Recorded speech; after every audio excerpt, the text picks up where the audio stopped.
Hey everyone, welcome back to my channel. I am so thankful y'all are here.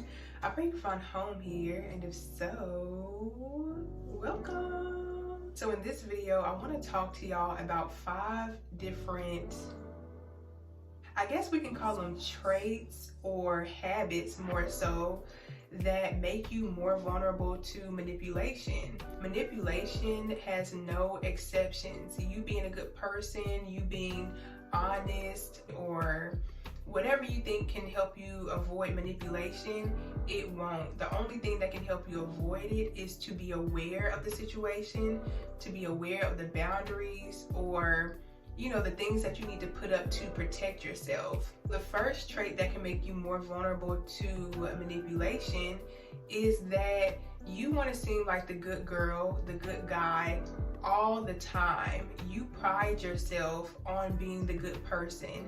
And I get it, y'all. I used to pride myself on never being in an argument. I never got in a fight. Like, I'm a good girl. Like, I stay out the way. Like, I don't bother nobody. I'm a good person. I'm a good person. And while, yes, I am a good person, I'm an honest person, that doesn't mean that you have to be totally good in a sense of you never make mistakes, or you can't stand up for yourself. You can't be the villain in somebody else's story, because it's inevitable. So be okay with not resonating with everybody, with not getting along with everybody, and stop trying to force this perspective of being a good person if it prevents you from saying, hey, don't do that. No, don't be afraid to be the bad person, the villain, whatever you want to label it, okay? So reading the second one, I don't know if I can really call this a trait, but it's more so like an energy. You only see your relationships and you only value your relationships for how often you show up, for how much love and patience you give, for how well of a listener you are towards them. And a lot of us can sometimes also pride ourselves on how empathetic or how loving and caring and compassionate we are, but y'all don't realize, if you pride yourself on always giving other people the floor, always giving other people space, always making yourself smaller to welcome other people, ultimately you have to focus on, okay, when do I get space?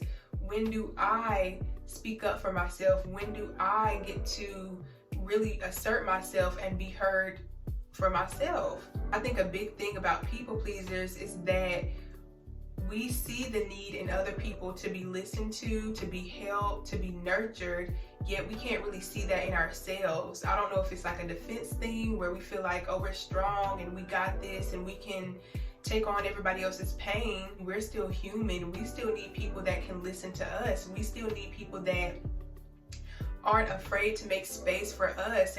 You have to also prioritize yourself when it comes to your relationships. A good relationship doesn't just mean, oh, I'm loyal to them and I take all the weight off their shoulders, so it makes it a good relationship. No, a good relationship is both of y'all coming together, communicating, being considerate of each other's feelings, of each other's space. It takes two. Any relationship where you're pretty much doing all the work, unless you're a therapist, that's not something to be proud of.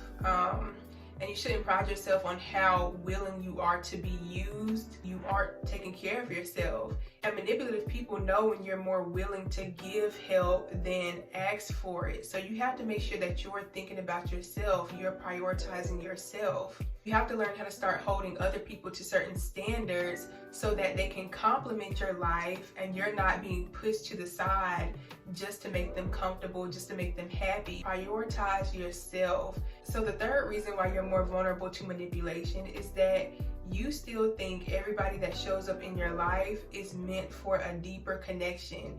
It's God sent. It's somehow going to better your life in every way if y'all just connect in the right spaces and places. This is such a toxic idea, because you'll end up making so many excuses for people who aren't meant to be in your life, all for this hopeful idea of, but what if this is my person? What if we're going to be best friends? What if? Don't let that type of hope blind you from what's actually going on, because manipulative people also target people who have that high hope of, what if this is my soulmate? What if this is that end all be all friendship or connection that I've been looking for all my life? They know when people are craving attention, craving connection, and just needing certain relationships. So make sure that you're not only observing people for who they are, but you're accepting them for who they are and moving accordingly. Everybody that comes into your life is not meant to be there permanently. Some people will be, but it's going to be literally maybe 2% of people that you meet in your life that are going to be there for a lifetime. So allow people to come, allow people to go. So the fourth reason is that you haven't cultivated your identity.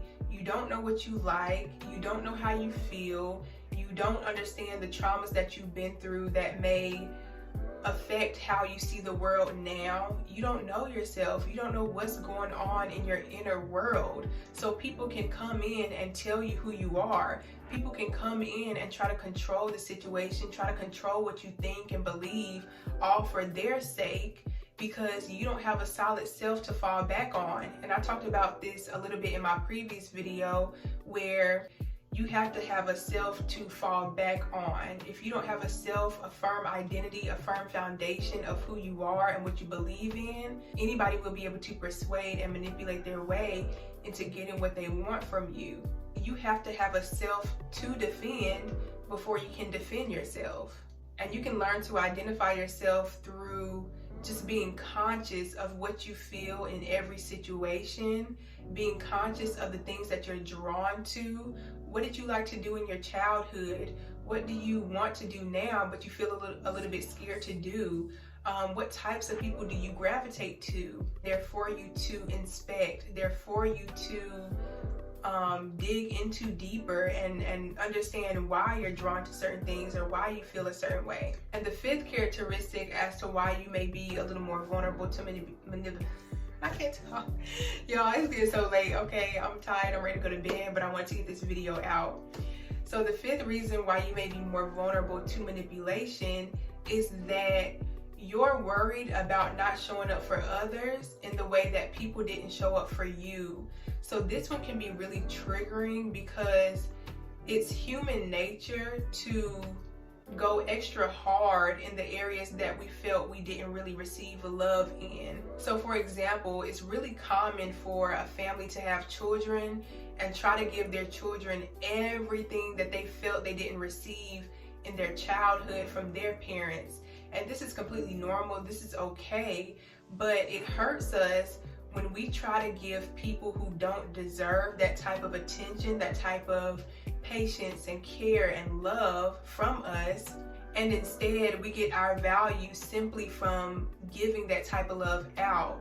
And being a loving person, being a caring or a generous person is amazing. You know, don't ever lose that quality, but don't do it just because you want to do it. Don't do it just because, oh, I didn't receive patience when I was younger, so I'm going to give everybody I meet all the patience in the world, because that makes you open and vulnerable to people taking advantage of your patience or your time or your money. So you have to be very aware of, what didn't I receive in my childhood?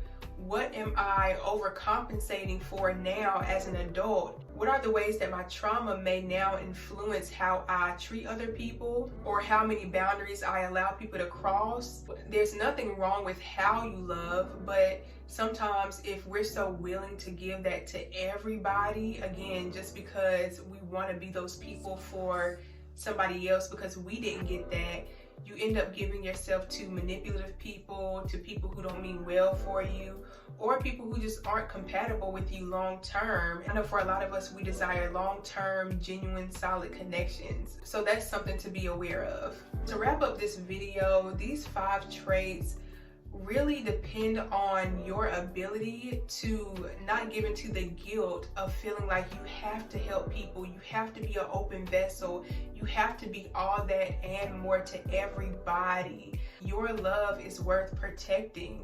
your love is not for everybody. So you have to be able to have those boundaries up so that you are giving your love to the right people.